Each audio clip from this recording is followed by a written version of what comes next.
para vocês as aulas 1, 2 e 3. Vai ficar disponível aí para vocês. Vamos lá falar então de estratégia de tratamento. Vamos lá. Aqui já falei para vocês quem sou eu, né?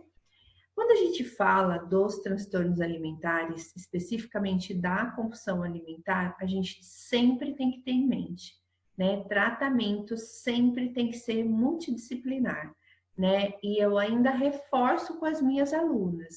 Gente, não aceite ficar trabalhando com o paciente se ele não aceita ir para o psiquiatra e posteriormente com a nutricionista. Fica uma demanda, uma carga muito alta em cima do psicólogo, né, a qual o paciente não vai conseguir dar conta sem ali a ajuda de medicação, tá? Então é necessário, quando a gente fala em tratamento, equipe multidisciplinar e o médico psiquiatra é sim o mais indicado. Então a gente sempre está no mínimo ali com psiquiatra, psicólogo e nutricionista. Os profissionais devem entender de transtornos alimentares. Isso é fundamental. A gente mandar para uma nutricionista que entenda de transtorno alimentar, para um médico psiquiatra que entenda do transtorno alimentar também. O paciente precisa conseguir, né, caminhar e sentir que ele é capaz. Muitas vezes o que acontece na questão da impulsividade, quando a gente fala em compulsão alimentar, quando a gente fala em transtorno alimentar, há muita impulsividade, né? Por isso o paciente não consegue trabalhar ali, caminhar, né, para o objetivo dele de perder peso ou de parar com as crises de compulsão. Então, para isso que é necessário a medicação. E a medicação ajuda muito no processo terapêutico, porque o paciente consegue ali entender, sentir, né, que ele é capaz e que ele não vai entrar de novo no looping de tentativas fracassadas. Então, a medicação dá estrutura para o paciente que quer sim trabalhar, se desenvolver, melhorar, né, parar de ter compulsões alimentares. Ela dá estrutura para o paciente, ele tem mais estrutura no setting terapêutico, consequentemente, a gente consegue caminhar mais com esse paciente e esse paciente começa a sentir que ele é capaz sim. No tratamento de compulsão alimentar, sempre é indicada a medicação. Isso tem, lembrando, alteração química no cérebro, né? Quando a gente fala em compulsão alimentar, sempre tem alteração química no cérebro. Então, o paciente vai ficando viciado, né, a lidar com essas sensações comendo, e o cérebro vicia. Então, toda vez que ele sentir um desconforto ali, ele vai automaticamente pensar na comida, no vício. Por isso é tão importante a medicação. O paciente vai para a nutricionista no momento certo, né? No momento certo, o paciente vai para a nutricionista, porque, né? Não adianta o paciente ir para a nutricionista se ele ainda está sentindo que ele não é capaz, né? Então, é importante ele ir para a nutricionista no momento que ele estiver mais apto, né, a seguir uma alimentação melhor. O paciente tem que querer passar com a nutricionista, mas é fundamental o processo, né, a orientação na questão da alimentação. Muitas vezes o paciente fala que sabe, né, mas não é suficiente, né? O paciente precisa passar com o acompanhamento do profissional. Quanto mais equilibrado ele come, menos chances de ter compulsão. Quanto mais restritivo ele tenta ser, mais chances de ter compulsão. Coloquei mais específico aqui, ó. Então, a nutricionista não vai falar para ele fazer uma dieta rígida, né? A nutricionista vai falar para ele comer a cada 2 horas, no máximo 3 horas. Isso é muito importante quando a gente fala de compulsão alimentar. Quanto mais equilibrado ele come, menos chance de ter compulsão. Então, mais equilibrado é o quê? São os nutrientes que vêm através ali dos legumes, né, das frutas. Quanto mais restritivos ele tentar, mais chances de ter compulsão. Por quê? Aumenta a ansiedade dele. Quanto mais longo esse intervalo, mais ansioso ele vai ficando. Seja por rotinas da vida, seja pela sensação de fome, seja pela preocupação em perder o controle, seja por querer comer mesmo. Então, a chance dele ter uma crise de compulsão no intervalo maior sem comer é muito grande. Então, é muito importante que o paciente coma a cada 2 horas. No primeiro momento, o tratamento deve ser focado no comportamento, então, nas estratégias ali, para a gente conseguir ajudar esse paciente até ele sentir que ele é capaz, sim, de ter esse controle, de lidar com essas impulsividades.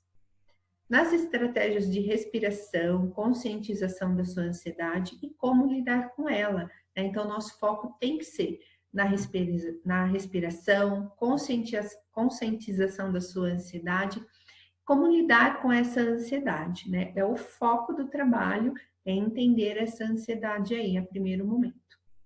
Nas estratégias para trabalhar com a relação com a comida. Lembra que a gente falou na relação com a comida? O paciente tem que estar capacitado para trabalhar aí as estratégias de ansiedade. Certo, gente? A ansiedade está sempre ligado ali com as questões da compulsão alimentar, dos transtornos alimentares. Perceber o que acontece comigo e sair do piloto automático. Eu sempre falo isso, o paciente precisa perceber o que aconteceu com ele e sair do piloto automático. Às vezes nos sentimos perdidos diante da demanda, o emocional envolvido no passado e o comportamento atual desequilibrado. Então, o que eu falo? Que muitas vezes nós, psicólogos, né, sentimos ali perdidos diante da demanda, tanto a demanda, toda a demanda que vem com o paciente.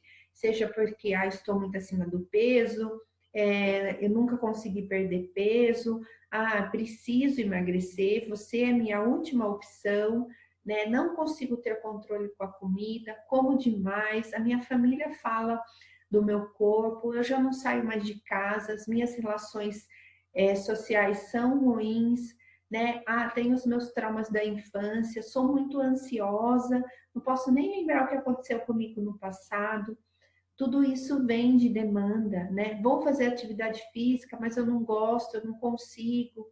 Então, tudo isso vem de demanda, né, para o consultório, e a gente fica perdido entre trabalhar essas questões comportamentais e as questões emocionais mais profundas.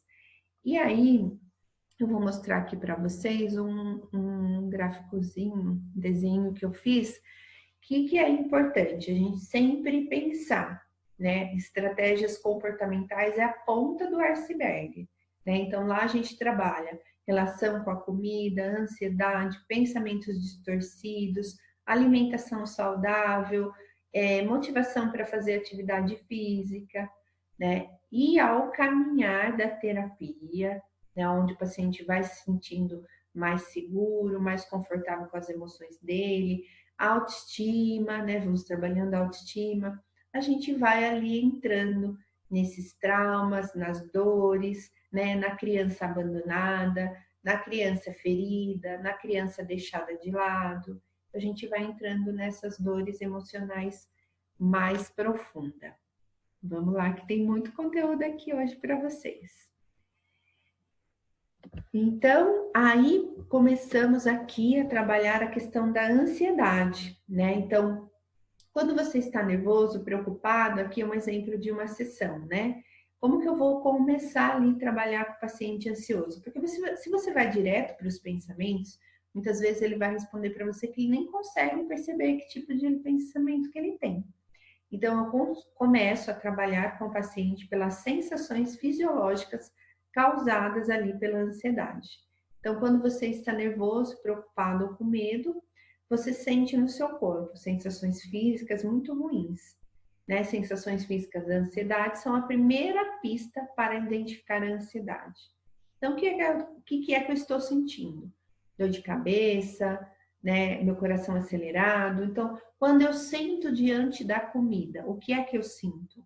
Coração acelerado, sinto angústia, fico preocupado, dificuldade para respirar, né? Tontura, falta de ar, aperto no peito. O que é que eu estou sentindo? Esse é o primeiro passo para o paciente começar a observar a ansiedade dele. Então, faça um X nas sensações que você sente no seu corpo, quando está nervoso, preocupado ou com medo, né? Porque é mais fácil ele perceber a ansiedade dele pelas sensações fisiológicas. Então, essa é a primeira etapa ali do protocolo para trabalhar a ansiedade com o paciente. E qual o momento, né, que eu me sinto mais ansioso? Onde a ansiedade se localiza no meu corpo? São duas perguntinhas ali para ele autoconhecer a ansiedade dele. Então, qual o momento? Qual o gatilho? Quando que eu fico mais ansioso? Né, isso é importante ali no processo. Diante da comida, o que é que eu sinto? Né? Estou nervoso, angustiado, então, o que é que, durante a comida ali, né? O que é que eu estou sentindo, né? Na minha relação ali com a comida, o que que é que eu estou sentindo? E depois a gente vai para a relação com as emoções, né? Muito importante esse paciente começar a entender quais são as emoções dele, o que é que ele está sentindo. Muitas vezes os pacientes são tão ansiosos, é muito difícil para eles conseguir entender o que eles estão sentindo. E às vezes eles me pedem a lista de sentimentos, porque eles não conseguem dar um nome para o que eles estão sentindo. Né? Então, para vocês verem como tudo isso é um emaranhado de emoções, eles não têm habilidade para reconhecer essas emoções, sentir e deixar lidar com elas. Então, tudo isso vira angústia, vira ansiedade e vira compulsão alimentar. Então, eu falo qual a intensidade da emoção, o que estou sentindo é tolerável, né? O ansioso sempre acha que as emoções são intoleráveis.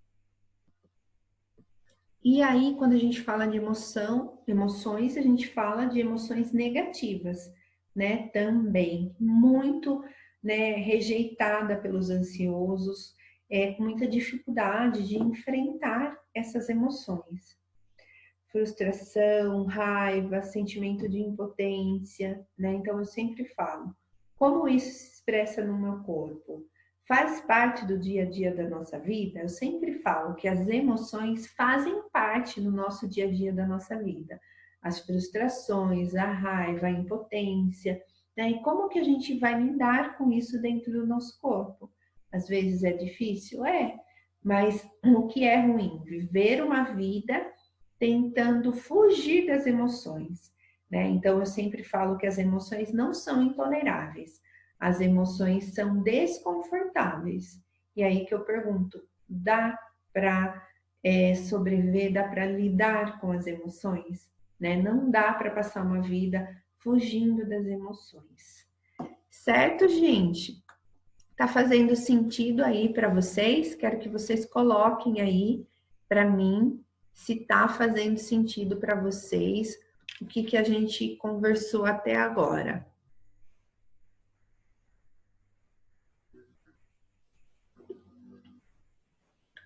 A relação com as emoções, ou trabalhar a questão da ansiedade.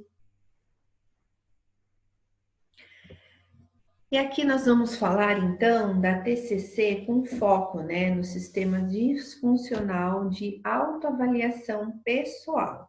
Né? Existem duas crenças essenciais que devem ser tratadas. Então, a crença de que a forma do corpo pode ser totalmente transformável e de que seguir o exercício de dietas depende apenas de esforço, né? Isso é uma crença ali muito enraizada neles, né? Então, muitas vezes não aceito esse corpo, né? Então quero porque quero ter aquele corpo idealizado, né? E para isso só dependo de atividade física. E não é bem assim. O quanto é importante a gente aceitar o nosso corpo, a gente olhar para ele com compaixão. Mas vamos lá. A crença de que alcançando o corpo ideal, automaticamente se obterá sucesso em outros aspectos da vida. Pessoa com transtorno alimentar vincula o seu valor pessoal a ter o peso reduzido ou a imagem perfeita. Então, quando a gente fala sempre da questão de pacientes com compulsão alimentar, é uma guerra muito grande com o corpo, né? Então, é uma guerra com o corpo, é uma guerra com a comida, uma guerra com a balança, uma guerra com a atividade física. E esse ciclo, muitas vezes, é um ciclo ali que toma grande parte dos pensamentos e da hora do dia dele, né? E envolve muito sentimento de fracasso. Então, esses são os dois focos principais que a gente tem que trabalhar ali com o paciente. Eles, muitas vezes, eles vinculam, né, seu valor pessoal a ter o peso reduzido ou a imagem perfeita. Muitas vezes, essa idealização pelo corpo foi um mecanismo de defesa para lidar com as suas dores internas. Então, vinculam muito: o dia que eu for magra, o dia que eu emagrecer, eu terei valor, eu farei o que eu quero, eu irei para a praia, eu vou comprar o biquíni, né? O quanto isso gera de angústia. Isso é muito interno ali, internalizado neles, e o quanto a gente precisa trabalhar, né? O meu amor próprio, a minha autocompaixão comigo, com o meu corpo, tudo isso tem que ser leve, né? Esse processo tem que ser leve. Envolve sentimentos do quê? Né? Sentimentos de fracasso, de culpa, de inadequação, né? Muito o sentimento ali de inadequação é muito presente, né? Na compulsão alimentar, nos transtornos alimentares, e sentimento de inferioridade. Então, são sentimentos aí que aparecem para a gente trabalhar com o paciente. Perfeccionismo é a maneira, né, para lidar com as minhas dores internas. Se for perfeita, serei então aceita. Isso é uma idealização ali, muito presente, né? Se eu for perfeita, serei então aceita, né? Aceita por mim, talvez, né? E aceita por esse mundo externo. E aí, o que eu sempre foco, né? Trabalhar a autovalorização da pessoa. Quem sou eu? O que eu valorizo em mim? Quanto me sinto validado por mim? Né? Então, isso é muito importante para sair desse ciclo de perfeccionismo, né? Onde a pessoa é muito rígida com ela, não se olha com autocompaixão, não se valoriza, né? Não tem satisfação com o que ele faz, porque sempre poderia ser melhor, né? O perfeccionista sempre tem essa frase: sempre poderia ter feito melhor. Não fiz mais que a minha obrigação. E aí, com isso tudo, aparecem distorções cognitivas mais comuns, né? O pensamento de 8 a 80, que é ou faço dieta, que é frango e alface, ou como o mundo, né? Ou faço atividade de 2 horas, ou não faço nada. É sempre ali o 8 a 80. O pensamento autocrítico, que é tudo, nada, sempre, nunca, né? Isso é bem rígido. Ideias absolutistas, sentimentos de fracasso. Ó, é minha última chance ou não tenho mais jeito. Se eu continuar engordando muito, até meu emprego vou perder. Ou faço dieta ou como tudo que quero. Então, são alguns pensamentos ali que vai surgindo para a gente trabalhar com os pacientes. Pensamento de 880, muito. Pensamentos autocríticos, muito presente também. E aí a gente trabalha o quê, né? Sempre eu vou falar um pouquinho de autocompaixão, mas sempre trabalhar, ele sempre tem o pensamento: eu tenho que, eu devo fazer tal coisa, eu deveria fazer tal coisa. E a gente trocar, né? Fazer uma reformulação dessas frases, porque eles sempre entram tanto no eu deveria, que eles muitas vezes nem sabem se eles gostariam de fazer, né? Eles olham que eles devem fazer, mas não o que eles gostariam de fazer. Então, trocar isso por frases, né, mais de autocompaixão. Então, eu tenho que não, eu vou, né? Eu deveria não, a partir de agora eu poderia, né? Eu gostaria. Então, trocar, trabalhar junto com o paciente frases mais flexíveis, de mais autocompaixão. E aqui é a estratégia que eu mostrei para vocês, a estratégia, a pirâmide, né? Então, aqui é a ponta do iceberg, onde nós trabalhamos relação com a comida, a parte comportamental, ansiedade, pensamentos distorcidos, né? O cognitivo que está ali em cima, né? Autoestima, atividade física, relação da minha saúde, meu eu e minha saúde, o quanto eu quero cuidar de mim. E lá embaixo no iceberg está o que? Os meus traumas, as minhas dores emocionais, a criança abandonada, a criança ferida. Mas o paciente, a gente não pode ir direto nisso, né? Porque o paciente está lá ganhando peso, tendo impulsividade, sofrendo com o corpo dele, né? Então, nós temos que trabalhar, sim, as técnicas aqui em cima, né? Todas essas estratégias, é muito trabalho aqui, ajuda muito o paciente, e aos pouquinhos nós vamos entrando aqui nas dores mais profundas do paciente. Todo esse pensamento, né? Eu sempre falo muito da questão do porquê emagrecer, porquê fazer atividade física, porquê comer comida saudável. Isso vem com um peso muito grande, né? De crítica, de julgamento. Então, tenho que emagrecer porque estou gorda, estou feia, estou acima do peso. Tenho que fazer atividade física porque estou gorda, estou feia. Tenho que comer essa comida saudável, me restringir porque eu tenho que emagrecer. Então, esse porquê, essa razão, ela tem que ser mudada, né? Atividade física, todo mundo tem que fazer. Nosso corpo é uma máquina e ele precisa ter saúde. Para ter saúde, eu preciso movimentar. Quando a gente começa a trabalhar a autoestima, isso começa a brotar, né? Essa vontade de querer cuidar de mim. Esse emagrecer também tem que ser porque eu quero cuidar de mim, né? Eu desejo cuidar de mim. É importante eu cuidar de mim, né? Igual muitas vezes eu trabalho com os pacientes, né, que eles precisam se abraçar e se abraçar de verdade, né? Então, quando eu me acolho, quando eu me abraço, é onde eu começo a ressignificar essas distorções, esses pensamentos rígidos e começo a me valorizar, né? O quanto eu sou importante nesse mundo, o quanto eu sou importante para mim mesma, né? Qual a diferença que eu faço aqui? Saio desses devos e vou para as coisas que eu gostaria de fazer. E aí eu começo esse processo de emagrecer, de alimentação saudável, de uma vida melhor, né? Com mais qualidade de vida. Automaticamente isso começa a ser mudado. E eu falo muito que a gente tem que trabalhar na questão da autocompaixão, né? Com os nossos pacientes. Trabalhar a autocompaixão, porque são pacientes rígidos, inflexíveis, né? Que eu até coloquei aqui, ó, não com o chicotinho, porque eu falo para os meus pacientes, né? Gente, vocês andam, né? Você anda com um chicotinho ali. Qualquer coisa que você deslizou, que você acha que você fez errado, você está ali se chicoteando.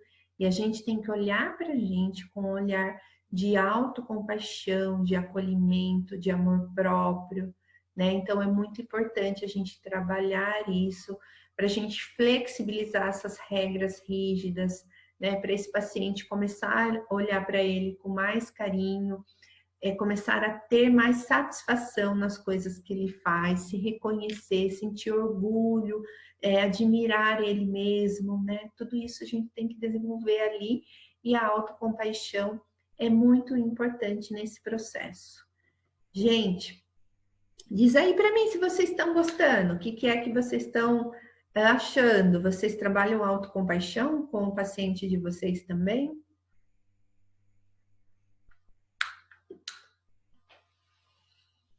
Legal. Vamos lá, então, aqui. É uma frase que eu coloquei, né? E aí a gente reformula a frase de rígida, inflexível, de punição, de sentimento de fracasso. A gente reformula no modo autocompaixão, junto com o paciente no set terapêutico. Né? Então, aqui, senti muita culpa depois que comi o chocolate após o jantar. Não era para eu ter comido. Então, ali a paciente está se culpando, está se julgando, está se sentindo fracassada, sentindo que não tem determinação.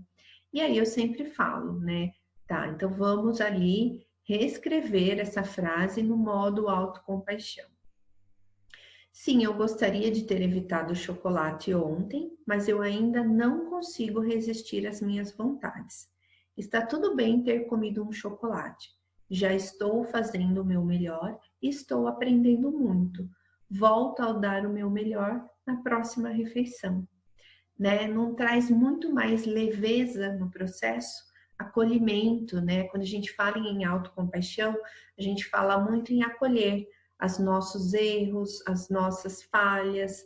Eu falo muito no set terapêutico, né? O quanto é importante nós acolhermos, aceitarmos que ser humano é vulnerável a errar e a falhar, isso faz parte da nossa natureza, e a gente tem que olhar para isso com acolhimento e não passar uma vida tentando evitar, fugir de erros e falhas. Isso não existe.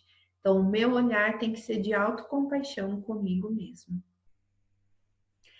E aqui eu vou dar uma técnica sim para vocês da compulsão alimentar.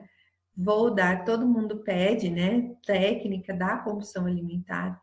Eu vou dar uma técnica da compulsão alimentar para vocês, mas o que eu queria falar antes, né? As técnicas, elas são apenas estratégias para ajudar o paciente a lidar com a impulsividade dele, né? É ele se sentir que ele consegue superar, né? Superar essa impulsividade, essa ansiedade. Faz parte do tratamento e não é uma ferramenta solta.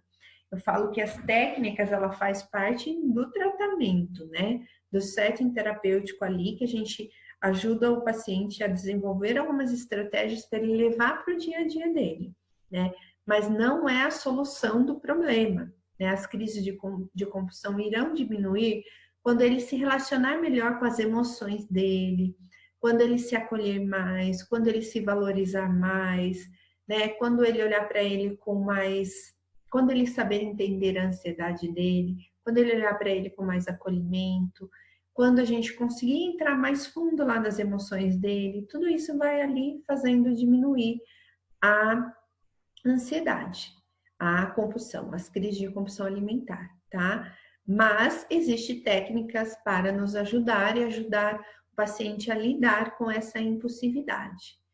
E essa técnica, a impulsividade da compulsão alimentar, toda impulsividade, ela tem um pico, então ela vai subir e ela vai cair, né? Então essa impulsividade ali vai de 10, 20, 30, 40, 50, 100 e ela volta. 90, 80, 70, 60, 50 e vai caindo.